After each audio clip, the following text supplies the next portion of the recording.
Exceptionally, in year C of the new cycle, we have the same readings. The epistle is the same, and so is the gospel, expanding the theme of Epiphany, the manifestation of the Lord's glory. The first reading is a whole program of life. There is a complementarity of which I would like to speak in the context of the gospel.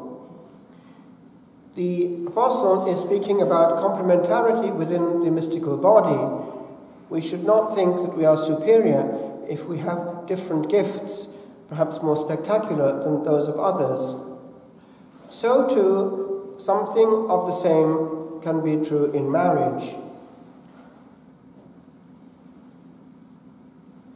Some of us will come from a family where both parents are similar, insofar as similar interests have brought them together.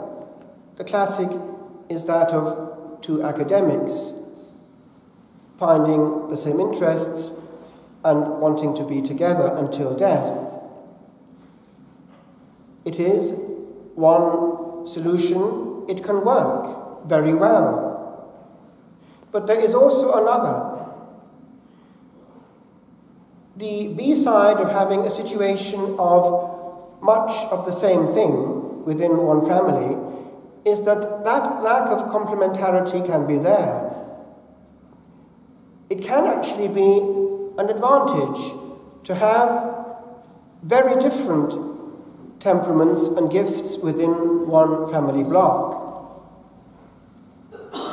For instance, a man who is well able to support the family because precisely of his gifts, but then able to depend on his partner in life to keep the house well, to be a presence in the hearth, and I mean a presence. It can be a problem when there are two seeking a full-time career. The children might be handed over to someone else so that career can be pursued. There is an element of admiring the beauty of God's pattern. Sometimes there is a beauty in the soul which is not, in the eyes of man, so successful. Even actually, the girl who is not so spectacularly beautiful might be far more interesting on the level of her soul. Whereas a girl who is, as they say in French, un peu coquette, will be aware always of her eyelashes and be working on the wrong area. Marriage. To support or to love, to be next to somebody or to be inside somebody for 40, 50, even 60 years, it's not evident. But it happens. There are spectacular examples in the most unexpected places of it happening. As you know, I have much to do with the traveling community, and still they marry very, very early, sometimes 16 and 17. And they're still together sometimes 60 years later, never having spent a night apart. Now think what it comes then to in death. It's a whole wrench. Half of their being is missing. What happened? The bottom has been blown out. But then, I'd like to put before your eyes some of the ingredients of a bad marriage. The lad who remains a lad after marrying. He still likes the weekend out with the other lads. His centre of interest is the Guinness, the football, and all that might go with it. Vulgarity for hours on end, detracting from other people's reputation, swearing and cursing. And the wife, who once remembered how the weekend was the high point of her youth, left to look after the children. That's classic. Others are more subtle and more modern, but far more insidious because of that. I have had to do with girls who come out with this problem. My boyfriend, even my fiancé, even when he's with me, is looking at a screen. I have to compete with the computer. Indeed, this week I had an interesting experience. I had gone to see a priest friend of mine. I had travelled quite a long way to find him. And I noticed, when I came into his presence, that he had before him a laptop on. I was there with him for quite a long time, and he did not move once from behind the laptop or switch it off. And I could see that the centre of his interest was that laptop. I had about 55% of his attention. The laptop was important. The laptop was important! Does that sound familiar? It's not easy to give a person 101% attention all the time. But it matters in a marriage.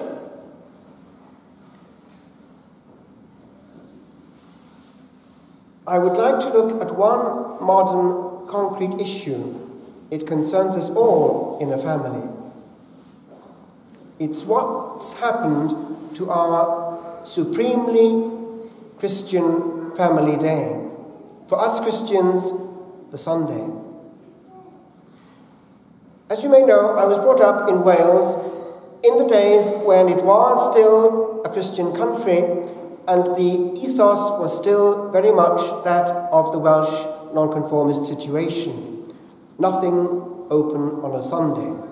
Difficult to get from A to B because buses were few and far between. And I knew, even from childhood, that one did not organize anything on a Sunday.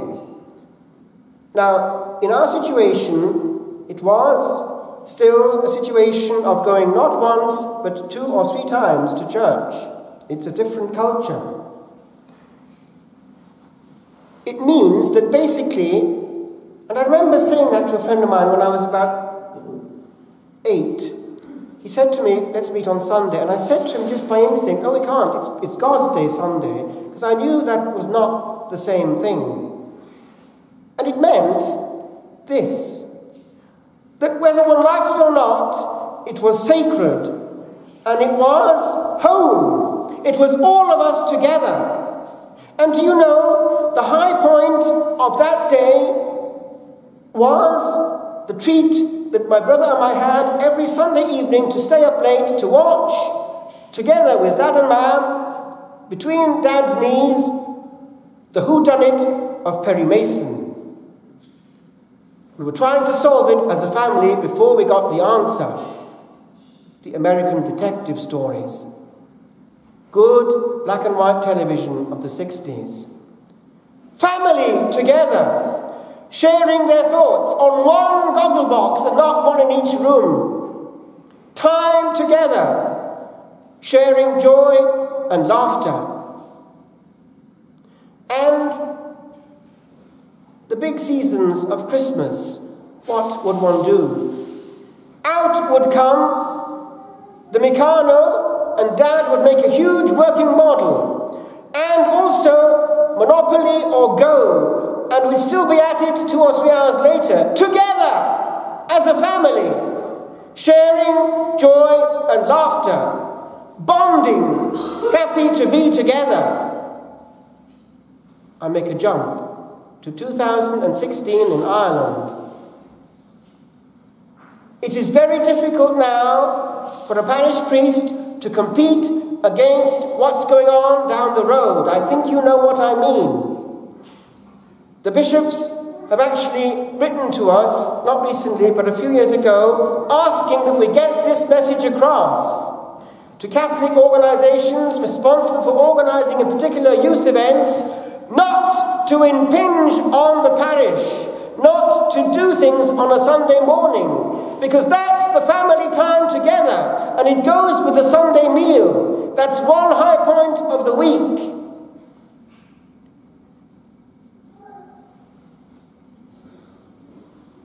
There's a big difference between making of, yes, amateur careerism in sport the high point of the week, and making actually the fabrication of joy in family the high point. One has no score for others, and is not in any way spectacular, and is not in the limelight.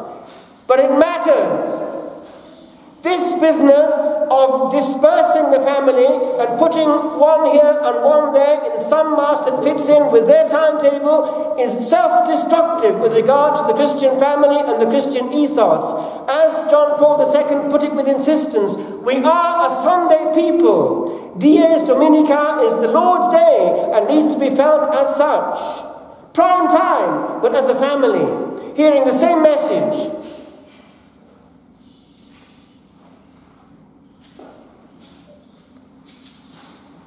That can only happen if it is a marriage based on grace. How can you start that kind of marriage if you're marrying somebody who doesn't believe?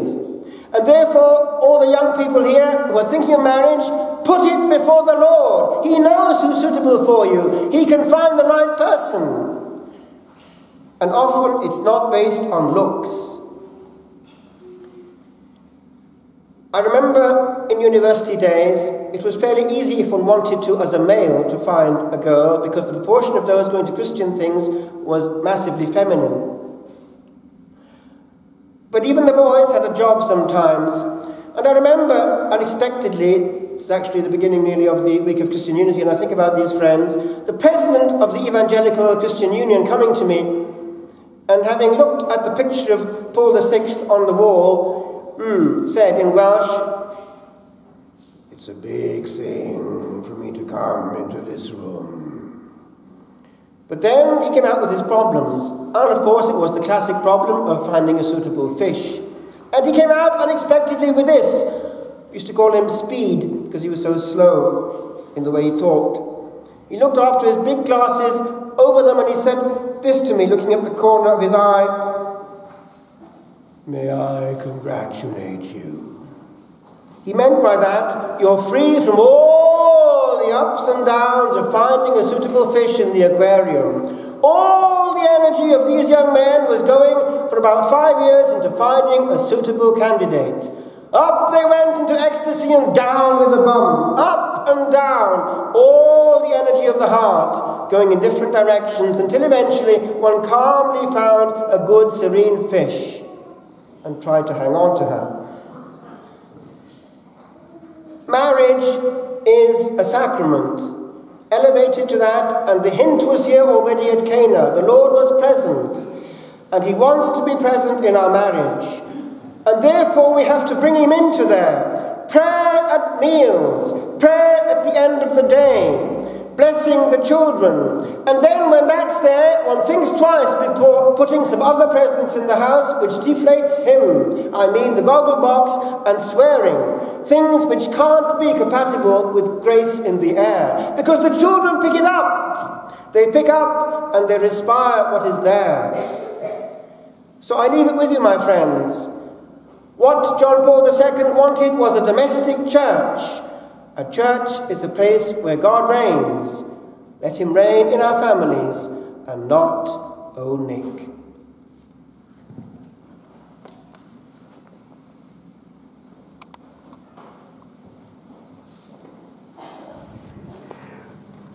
Pour le cœur de Daniel que j'aime, for the heart of Daniel whom I love, afin que mon mari retrouve son sourire, that my husband may find again his smile. 2 entries in the book of prayer requests at La Trappe. What thou dost weep for now, sweet unknown hand, wilt weep one day its granting. Youth, fair youth, thou art blind, and 'tis well so, for to withstand the pain of growing, miraged hope, not truth, needs this thy morphined soul. The flower is fair, the promise of the morrow, that today the full-grown fruit beside thee in despair laments was once as bright as thine. But nay, thou'lt ne'er grow old, not thou. And so thought she that feeds this night on this thy hoped next morn. The memory of dreams that ne'er would be, for night at whiles is brighter than full dawn.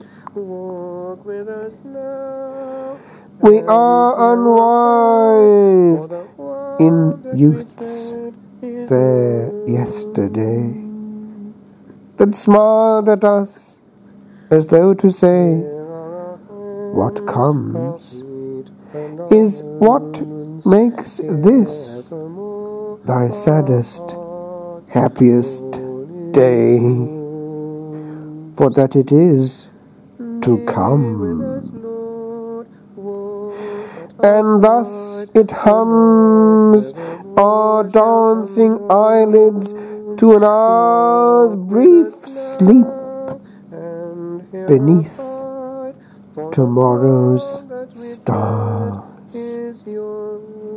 that knowing we